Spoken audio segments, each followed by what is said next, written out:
All right, cool. Well, let's play with it. I've got it up on the screen now. Click the desktop share button, and hopefully you're seeing it. Yep. Okay, cool. So we got Matt in San Diego. He's got a mortgage right now. I'm just going to kind of go through it and talk through it as we look at it because I'm looking at it for the first time. I just opened it here. So we got a 30-year fixed with Everhome, 6%, 310 balance, PI of 1870, and you got the taxes in line here, and he's got an auto right now at 5%. And you don't have any important objectives. He has, as far as you know, there's nothing major right now that so far he's come up with as burning No, goals. he was happy where he was, but I called him up and said let's do a no cost refi and lower your payment, and he said great, let's do it. But he didn't have really any objectives whatsoever. He's just a single guy who makes good money and Mm-hmm. really has no debt. Yep. And that's it. And his parents are highly involved in his life. If he needs something, they have a few million in our my clients also. And but he is out on his own, so it's just kind of one of those things where he's a engineer, highly conservative, and I just was looking to help him out, save some money. Cool. Okay. Well, all right. Well, let's start when I look at the current liabilities. If I was sort of sitting there with you as a client, I'd say, look, you've got two current liabilities, one at 6% and 5. Your pre-tax average yield is really close to 6%. It's 5.976 because you got such a small balance on the auto, and it's also at a lower rate. Then you got EPR of around 3.809. So that's your true cost of borrowing. You're about 3.8% on an after-tax basis for these two debts. You're spending $27.88 a month to service that debt, and you've got about $713 a month in sort of a tax offset. And if you look at this current expense you're paying of $27.88 a month right now, if you just maintain that expense going forward and you just continue to make that payment each month, you could actually be completely debt-free in 251 months. So what this is saying is you have 354 payments left on your mortgage, so you really have a fairly new mortgage with about, looks like 30 years to go, but you only have 23 payments left on that auto. So if you took that in the 24th month, you were willing to take that 352 and apply it towards your mortgage and keep that cash flow at 2788, you could knock a good 10 years off that mortgage and be prepaid in 251 months. So I'm going to start with sort of that story, right? That's just kind of where you are, and that's some, information to consider. Over here on the 30-year fixed, one of the things I would do is I would go ahead and edit this and go 30-year fixed. And is this the no point? You said it was okay. So you can say 30-year fixed, no cost. I'd put that in nice big letters, and then that's going to show up, right here in his description. And this other one here is a 30-year fixed. It looks like maybe that's with some more cost to it. Yeah. All I don't right. know if I just call it a 30-year fix. Maybe it's basically one where he's going to pay his cost. All right. So I'm going to paste that in here. And oops, sorry, got a little trigger happy there. 30-year fixed with we'll call it a cost just for now. Okay. And I flaked out. So we had 310 for that loan amount at 5.25. That's his program with no cost. And then he's got another 30-year fixed 310 at 4.875. Right. Yep. Okay. Now, one of the things I would do is the property value. What's the property value today?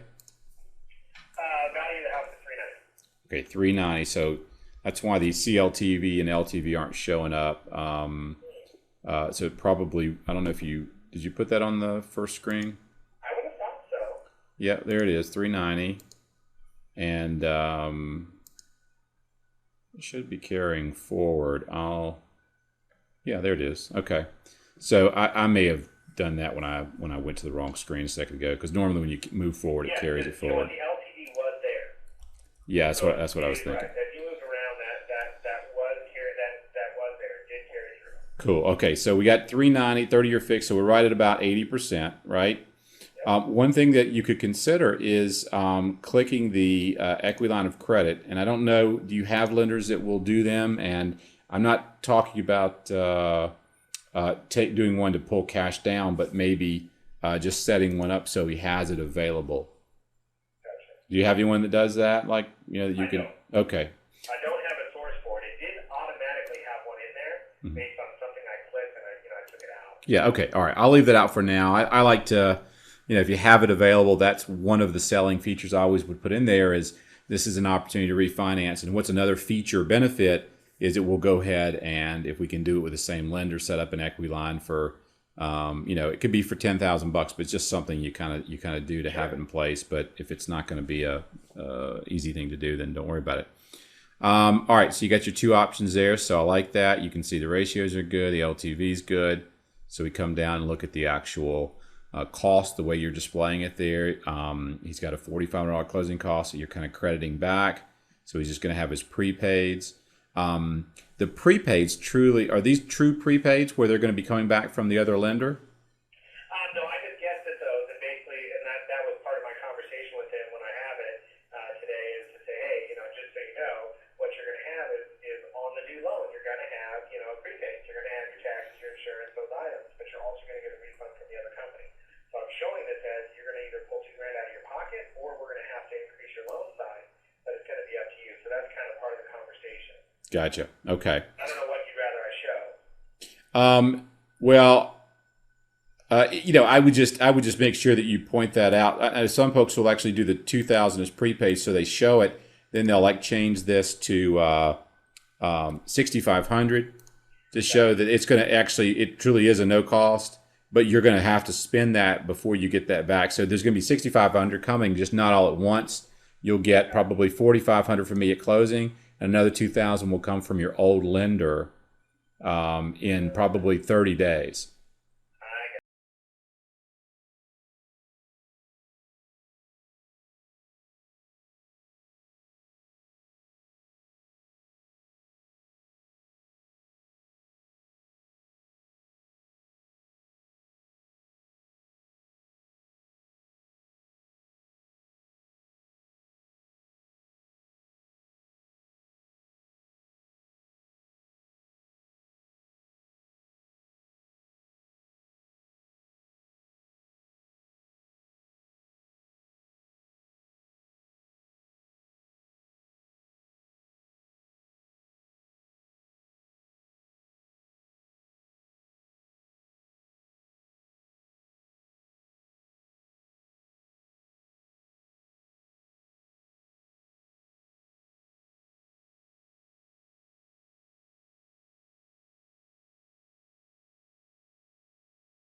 Yeah. Do you know? On him, I think he's going to be in the house for some time. I don't see him, moving or doing anything. When I look at the history of him, he lived with his parents forever and ever, and then he moved into his house, and so this is a new experience. But when I look at the history of his family, his brother, lived in his house for over 15 years. He is, the younger of the group, and when I look at his parents, they've lived in their house for 30 years and own two. Rentals down in Pacific Beach that they've owned and never refinanced, never did anything with in over 30 years. So it's kind of the I can see it as something where I see him being in it for a long time. Okay. So I left it at 10 years, I think, when I did it, just because that was the natural spot of that. But maybe it would be better. So you're saying ask the question of how long do you think you'll be in the Yeah, and the other reason to do that is, what if he came back and said, I've already been looking. That was one of the reasons I wasn't sure I wanted to do this, but I'm thinking worst, best case, I'm here for 5 years. Yeah. Because if you knew that, you might be able to go up here and say, let's do then a 5 year fixed, no cost at 4.5 or something like that, and you're going to be able to expand the cash flow. And I always like, especially for guys that have this kind of cash flow, comparing an interest only, and showing that he could take that discretionary cash flow and begin, and add it to his savings, because it's real easy to show the financial impact of that on the repay tab. But let's just say for now, I'd want to know the answer to that, but we'll say 30-year fixed, 30 fixed. We've cleaned up the costs where it's 0 and 4,500. We got 87 or 122 in cash flow. I'd take it out to 15 years until he told me otherwise, if he's got that more of a long-term horizon. And if he stays in the house, it's unlikely he's going to have another opportunity to refinance in the next 15 years to get him into the low to mid fives. Lower payment, Yeah, or high five, low fives. So then he can act, and then part of the story becomes, if you don't do anything, and we look out 15 years, you're going to spend about 331 versus 314 versus 307. So this is where you're able to show the impact of the lower interest rate over that 15-year time period, and then the appreciation rate, the 3%. You're able to again provide a little education to say over that 15-year period, we would expect to see the house grow to about a 611 value, and that's going to be the same whether you go through the transaction or not. You'll notice the mortgage balance is 216 if you keep what you got now, but if we moved our scenario here, we're going to probably look at about 212, so we're going to see that lower mortgage balance, which is going to give you a little more house equity. So then the big question becomes, and this is another important question to ask, is do you currently have a savings program now at work, 401k? Do you have an advisor you work with? And if you're starting to save and for the future, what kind of a return would you consider to be a realistic goal for yourself as a return? And whatever that number is, 5-6%, you're going to slide that over, because what this is going to do is show an amplification of that 87 or that 122 a month. Because this is where you actually start to notice that up to this point, the no cost really looks like a better deal, right? And I would go with that. But if you go out 15 years, you'll notice that basically, they're about break even, because he's coming at about 3,000 ahead, because this already has the cost factored in. So in the middle column, it says, there's no impact. If I slide this all the way back to 0 over here, see that 4,500? Yeah. That's what he paid at closing versus 0. And you can see the savings over that 15-year period is 16,592 versus 23,380. So he's got 16,000 versus 18,000 in savings. So if he just left the money in his checking account at a 0% return, that this decision to do this transaction with you is going to create $20,000 to $26,000 in net new wealth. That's after tax. That's after all of the closing costs, etc. Now, and the only thing you could do differently is you could slide this over to say, 6%, whatever that number was, and basically what that's saying is that $87 a month is coming to you. That's discretionary cash flow. If you were to say take that net cash flow and apply it towards an investment at 6%, then you're going to get some additional interest growth.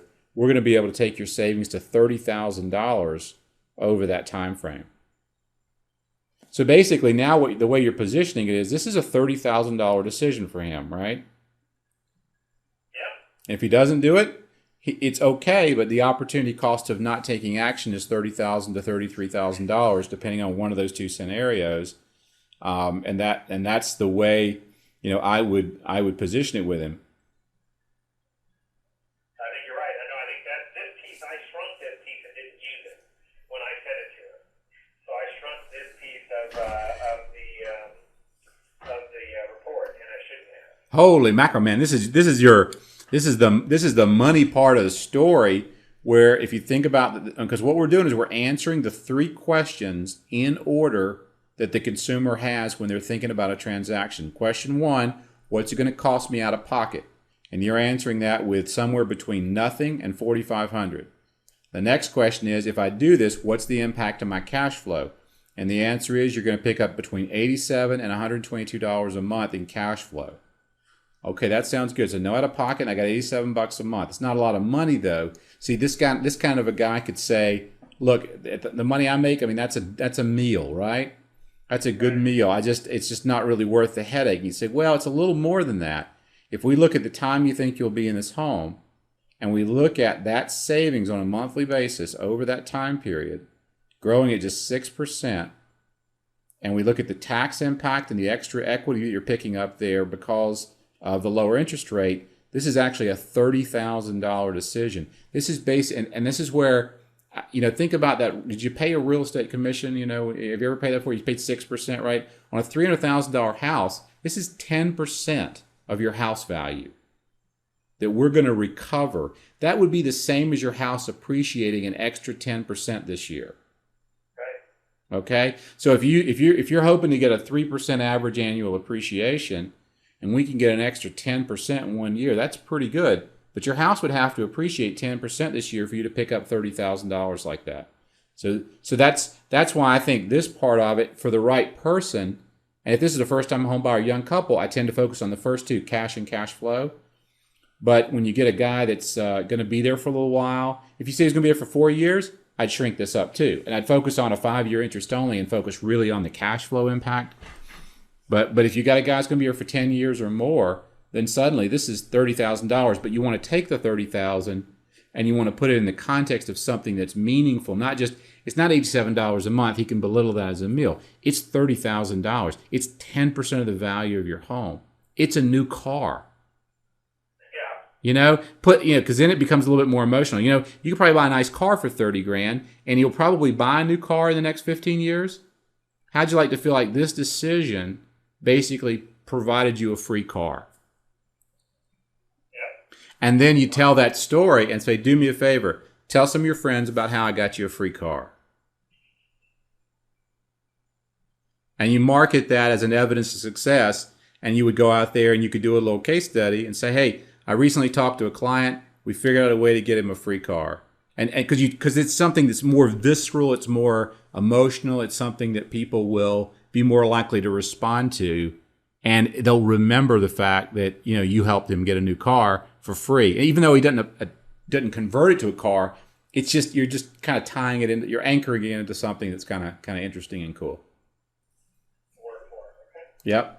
And then the repay tab, would really be optional if you were going to use it. I'd go out over the same. You could say take it out, slide it out 15 years, kind of like what we're doing here. You could also match the savings rate at 6%, and you could kind of see, does it really tell a story that's going to be interesting for him? It says 29 years, 6 months, and this is where you can see where he's going to be. He's going to owe about $216, and this is where I'd come in and maybe do something kind of a little bit more fun, and I would click the debt snowball, right? And all that's going to do, the debt snowball is going to say, when you pay off that current car, you're going to take that payment, that same payment, and apply it towards your mortgage.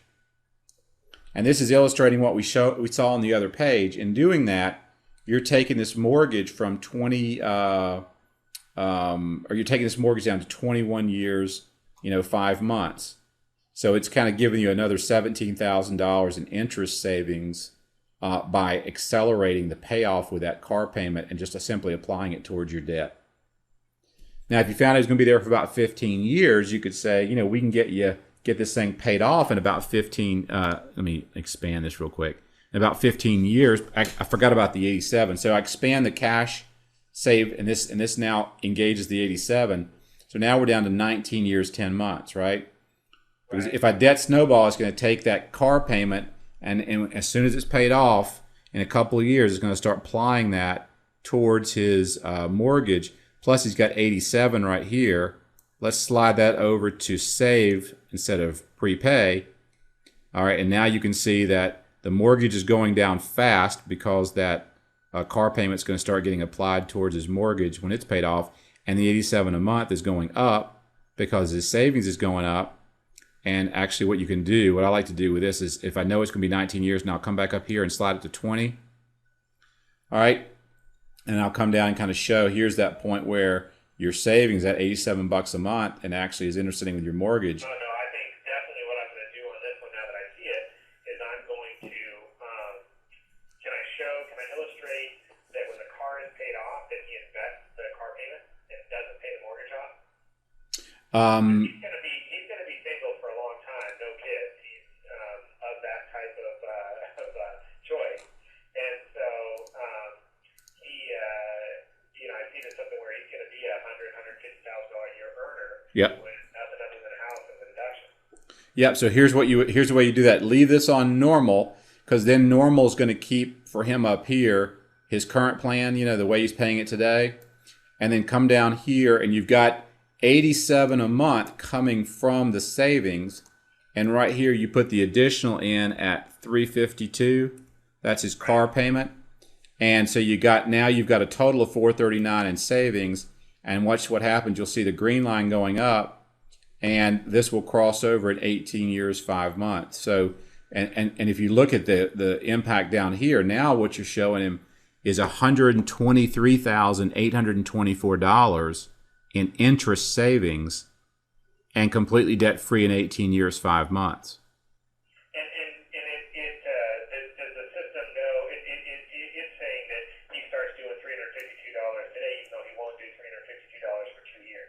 Yeah, it does, because we don't have a way, because if you do debt snowball, it will automatically start applying to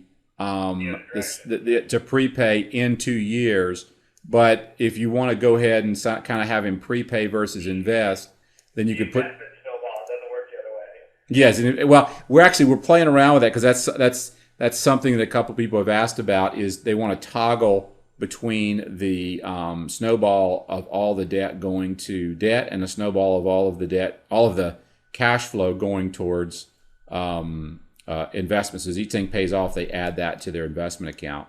So we're looking at how do we toggle it between snowballing assets and snowballing debt without confusing the daylights out of people.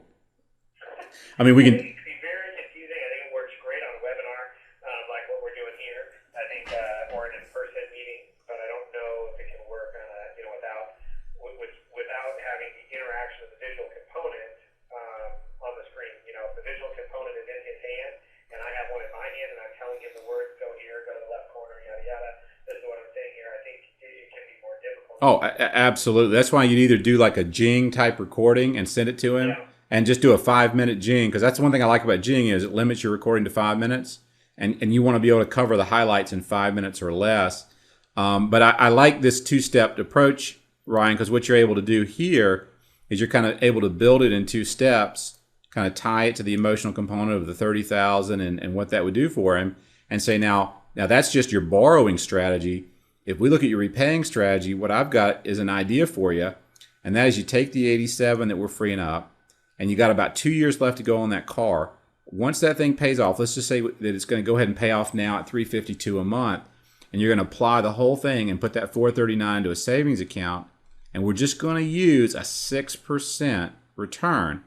At a 6% return, you've got a growth here that would pay off that mortgage in 18 years and 5 months, and that's going to take your savings now from $30,000 to about $123,000, and that's pretty exciting. But that's the compound, impact here of using this money to compound your liabilities, blah blah blah, and that becomes a pretty compelling little story. Because now, how do you walk away from $30,000 to $120,000? I like to think about it as a range. So now you've got the value of the transaction and your advice somewhere between 30 and 120 grand. Yeah, I agree. No, I like this way better, and I think the other thing is it'll really tie in for him. Yep, and then just go to your report page and generate that report, and you could actually take the debt snowball report and add it if you wanted to or not. Since you're kind of looking at snowballing assets, I'd probably just kind of leave that off.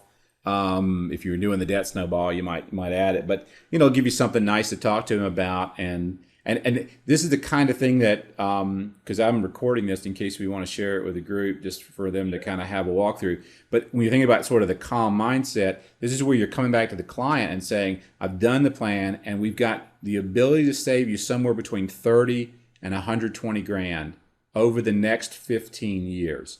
Would you like to get together and discuss that? You're not telling them how. You're just simply setting it up. Say, look, I've gone through, I've done the math, I've looked at it, and if you want to come in, I can show you how your minimum savings is 30,000. But if you want to kind of follow the plan the way I've set it up, we got an opportunity here to knock out well over $100,000, which is about a third of the price of your home. Again, you have to tie the money back to something. I find if I say 100 grand, it seems sort of wow, nebulous. 100 grand is about a third of the price of your home. If we could save you a third of the cost of your home just by going through and doing this transaction, what do you think? You think that would be pretty cool? Damn, I mean, if you were buying the house and I could get you a third off, would you be excited about it? Oh yeah, he'd be fired up. Hell yeah, you would. He'd be fired up on any of it. But I'm excited to be able to illustrate it to him in a way that, in his kind of computer analytical engineering type mind, he'll really buy off on it. Yeah, and that's what you can do with the report, and you can generate all the AM tables and stuff, and he can go through and look at all of that and kind of see. And even if he got to the point of saying, well, the 352 wouldn't start for 2 years, all he would do is add 2 years, worst case, to his payoff, right? And he would be, the interest savings will be almost identical, but what he would end up doing is paying off not in 18.5 years, but probably 20.5 years.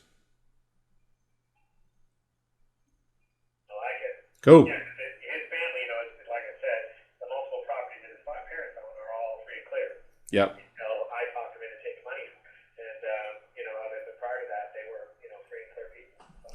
Yeah. So this gives him a way to kind of think about, because if he likes it and he starts building the wealth through the side fund, related to his house and whatever, at some point he's going to want a new house, and at some point he can always apply that towards his mortgage. But with the prepay strategy, what I like about this particular strategy is that this green crossover down here is optional. It's just saying this is the point at which you get to that. If you really want to kind of play around and again take it out to 30 years, you could always say this is the point at which it crosses over.